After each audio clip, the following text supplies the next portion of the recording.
run as long as I can. John, you won this particular event back in '03. However, the competition is really rising here in the Forestry Championship. Would you agree? Absolutely. Forestry Championship and Forestry rallying has become very, very popular. Basically, any one of the top 5, 6, 7 cars are capable of winning here today. Yeah, we're looking forward to this rally here. It's our first rally in the Forest in the Corolla. And we are doing the Forestry Championship here. So, yeah, I'm going for the best result possibly I can get. First car on the road is Kevin O'Kane and Martin Hanna, who are chased out from the start ramp by some very eager spectators. Stage 1, this 3-mile event opener is based just a few miles from Carrick and Suir and takes in an anti-clockwise loop around Carrickdoon Hill. Stage 2 is the longest stage of the event, is Gurteen, being 16 miles long. Experienced crews will conserve their tyres on this twisty, tortuous stage.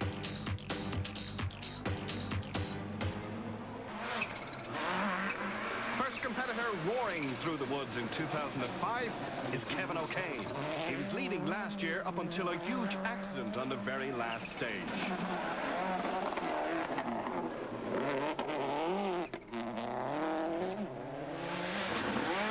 Glenn Allen and Damien Connolly were just one of the many crews who suffered from pace notes discrepancies. Having no notes for approximately 1 mile, they still set a very respectable time of 3 minutes 12 seconds to be joint second fastest. Caution, 5 left, mud, 4 right. Into 3 left. Into 3 left and 4 left over crest. Pat Norris and Declan Tunnelty are always in a podium position. Pat has been rallying in the forests for many years and is always a big threat to the leaders, as he often proves to be the joker of the pack.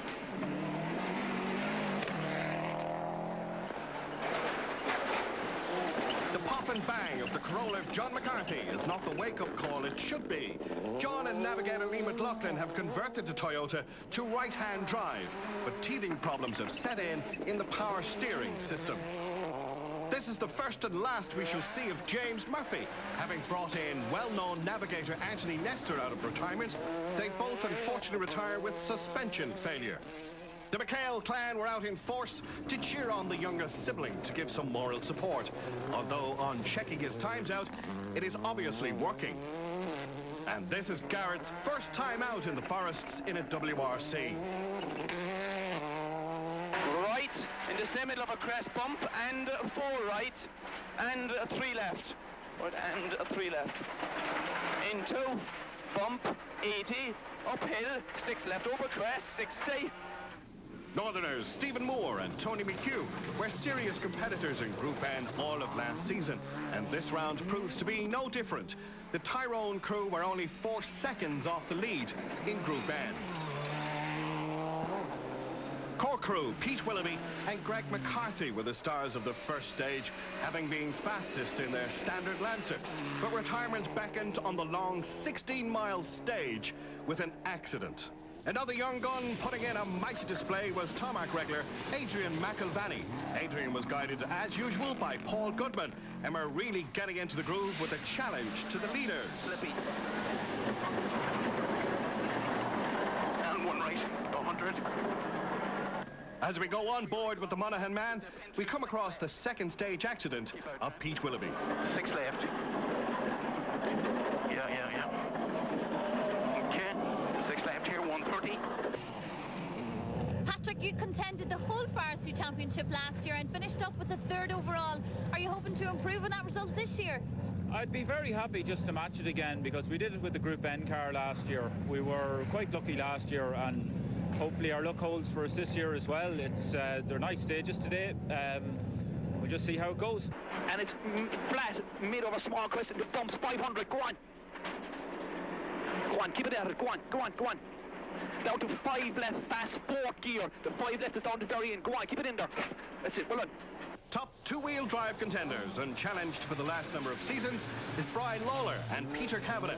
Being seated at the dreaded number 13 is no deterrent to these guys. 12 and 4 left over small crest and 5 right.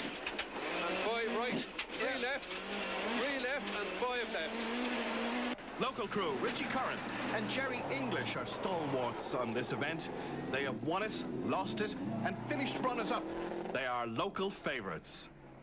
John Reid is not in his own car today, but smoke billowing from the engine will not be his reason for retirement, but he does a lot of panel damage later. One of the biggest entertainers of the Forest Championship is Paul Mulcahy, who has his usual Carl Bowman navigating.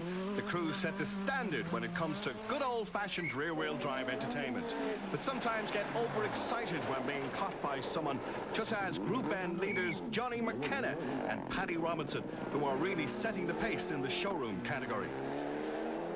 Regular two-wheel drive Opel driver Andy Mackerel and Richard Cassidy have opted for the if you can't beat them, join them scenario and have purchased a Group N Lancer.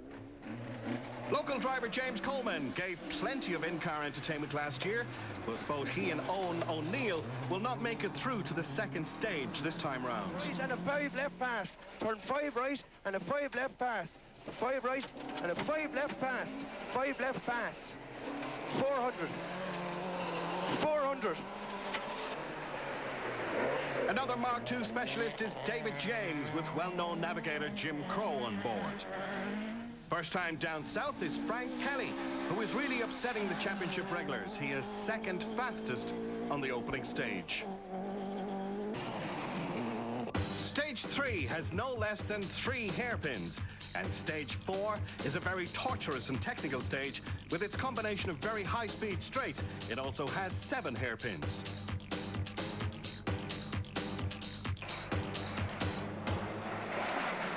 The fans eagerly await, and it's Kevin O'Kane in his Subaru, followed by a very spectacular Glenn Allen.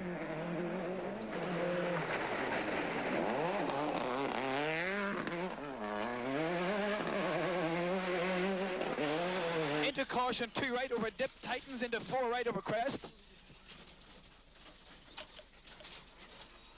Okay, 4 right. Right, 4 right here over crest.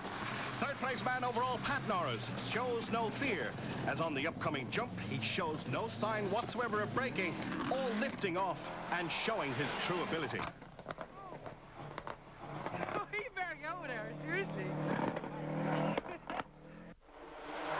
John McCarthy's more steady approach through this is more effective and less time-consuming. McHale and Paul Nagel in a similar car showing great promise with some very neat and tidy driving, and they lie first overall. In the caution, 5 right over dip, tightens the 3 right over crest, hairpin left. 3 over crest and the hairpin left. Hairpin left. Well held. And 3 right long and 1 left square right plus. Stephen Moore, whose car drives like it's on rails. The battle for the young guns is still between McHale and this guy, Adrian McIlvaney, who are separated only by 20 seconds after stage 4. Into caution, 2 right over dip, tightens into 4 right over crest. Hairpin left, slippy. Hairpin left, Adrian. Chuck her in. Into 4 right long. Patrick Elliott and Mark Bones, unfortunately, only make it through the first loop before retirement. 5 left, fast, 4th gear. Watch your braking now, watch your braking. 4th gear, 100, that's it. But for sheer lunacy, it's got to be Brian Lawler, driving like a local Finnish driver on the 1000 Lakes Rally. Despite being number 13, it has been very lucky for him to gather up the near accident.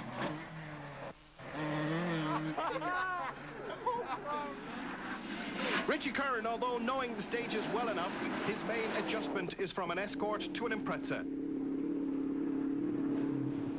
Local Forest favourite Paul Mulcahy is a bit more tamer through this one.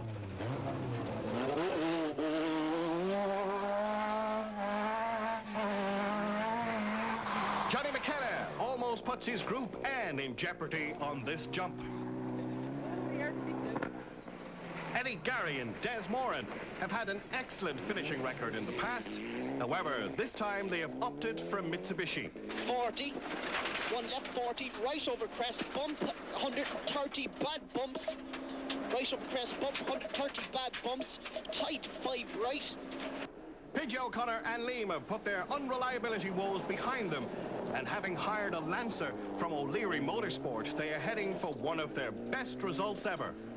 Brian McGillen and David Doherty are strangers in this territory, but the commitment shows they are dangerous competitors to keep company with. Patrick Keenan is again making the long trip over from the USA to compete in the National Forestry Championship. Such is his love of the sport. Jump, right over crest, bump, and to crest in the middle, and 60 up the middle, to caution, right 2, through junction, left 4. A regular on the National Series is Pat Price, who's enjoying his outing here in the forests. And 5 left, long over mud, very slippy. Very slippy now. One, keep right, keep right. 100. Michael Murray from Longford has competed on the 1,000 Lake Rally in a WRC, but this is his first time rallying on gravel in Southern Ireland. The colour scheme is none other than that of Ray Benskin and Peter Walsh, who also retire. Tom Keneally, well known for running the Rally Connection School in Waterford, in his Peugeot also succumbed to the Tipperary Forestry. And upholding the family honour, Sean Beskin and Brian Doherty finish an excellent third in class. And as we see after stage 4, Gareth McHale has a 27-second lead over Adrian McIlvany. We've now reached the halfway point of the Carrick and Suir Forestry Rally, and newcomer to the Forestry Roads, Gareth McHale, goes out to tackle the next loop of stages with a 20-second advantage. However, will he be able to hold off the competition from the usual suspects of the Forestry Roads?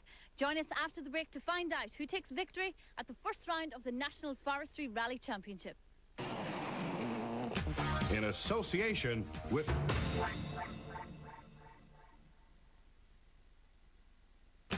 In association with Rally Connection, Rally School and Off-Road Karting, Dungarvan.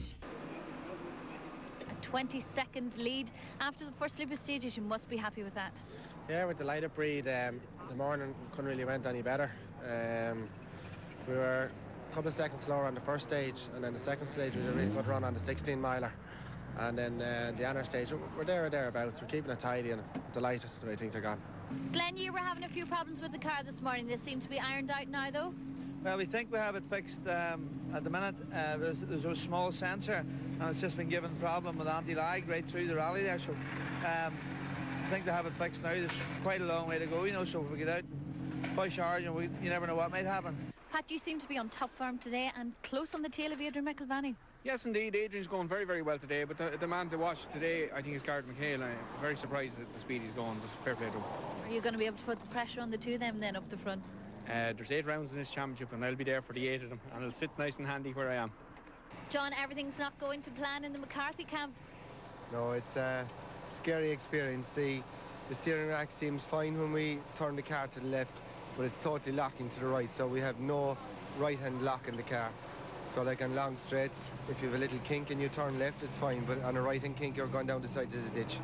And it's just dangerous. It's scary, to be honest. Stage 5 and 6 are a repeat of stage 1 and 2. It proves to be a real leveler for all the drivers and claims another 6 crews.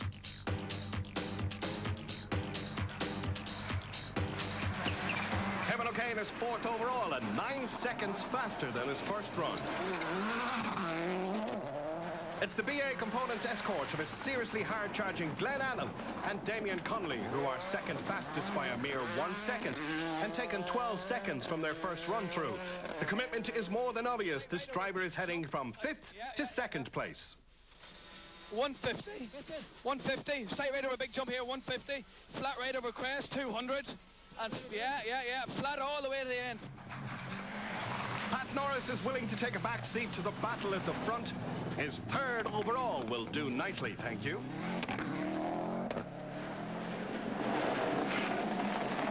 First timer in the forest, Gareth McHale continues his fast pace and proves to be the one to beat here today.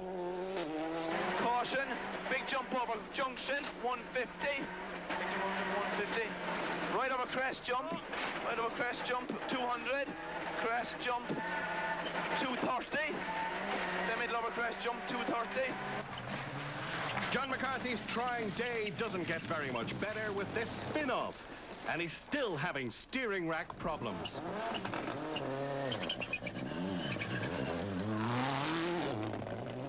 Stephen Moore sets equal fastest time in Group N, but is still over 27 seconds off the class lead. Adrian McIlvaney's charge to McHale ends shortly after this, when a heavy landing does terminal damage, as we see from the onboard. 6 left plus 80.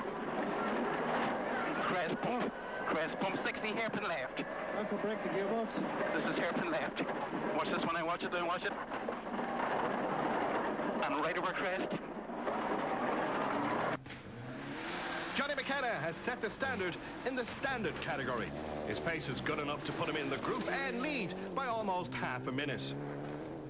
But it's Lawler, the stone-mad lunatic, who continues his lead in the two-wheel drive category, consistently scaring both himself and Peter Kavanagh. Into turn 3 left. The 3 left, 40. Caution 6 right. Caution 6 right toward square left. Square left, bump. 45 right. 45 right long. Richie Curran is not in a very customary position. He is currently in 7th overall. Brian McGillen heads for 9th overall. And David James is enjoying his forest experience immensely and has time enough to wave to the camera. Newcomer Frank Kelly just wants to throw stones at the camera, but still he nets 2nd in class on his first attempt.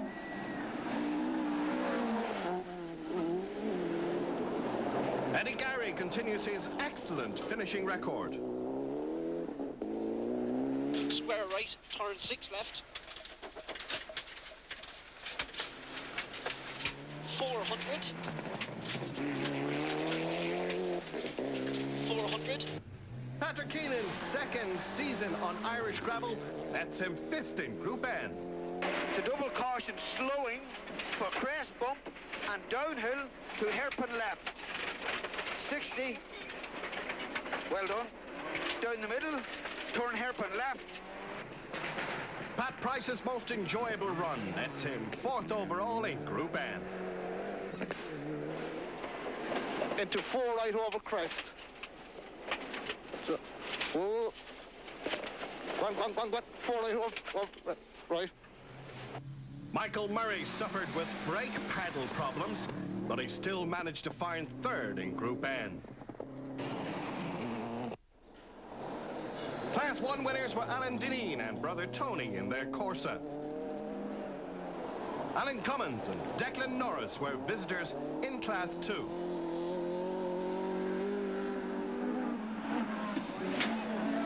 The fearless Paul Mulcahy and Carl Bowman took their undoubted victory in Class 3. Wicklow's Jason Roach and Patrick Roach were winners of Class 4.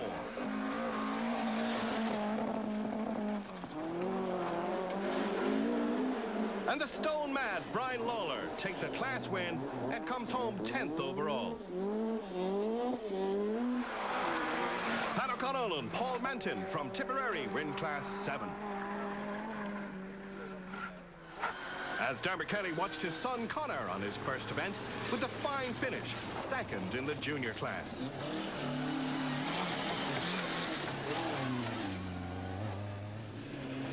Ashley McAdoo and Adam Murray, winners of the junior category. Billy O'Connell and Derek Power are good-hearted clubmen. Take their motorsport for fun, but 2nd in class isn't bad either. Johnny McKenna had an incredible drive all day. 5th overall and winner of Group N is the result. Although Kevin O'Kane won this race 2 decades ago, he had a satisfactory drive today, just off the podium with a 4th place finish overall. Keeping a cool head and still putting in some cracking times, Pat Norris and Declan Tumulty steps up to the podium third. Winning Hardest Charger award has to go to Glenn Allen and Daniel Conley, having slipped to as far back as fifth, but fighting back to an excellent second overall in the BA Components Escort. But setting a McHale precedent is young Gareth, who does the family proud, with another win overall for the McHale family in the WRC Corolla. Speaking to you this morning before you went out, you were a little bit nervous. I'd say this was an unexpected result. Yeah, I was a little bit nervous, all right, but I think it's sort of, you don't mind getting a bit of jitters before the stage. It helps to concentrate on that a bit more, and it's a bit unexpected, but hopefully now it'll lead on to bigger and better things. So it looks like you may be following in the footsteps of your father. Hopefully now there are some footsteps to follow in anyway, so if I can do half as well as him, I'll be happy. You have to start practicing this. Celebrations for Gareth McHale and Paul Nagel, taking first overall in the first round of the Macaulay Trailers National Forestry Championship.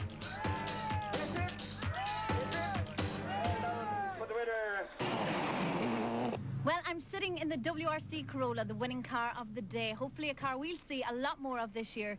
Congratulations to young hotshot Gareth McHale from Rathcoole, County Dublin, and co-driver Paul Nagel.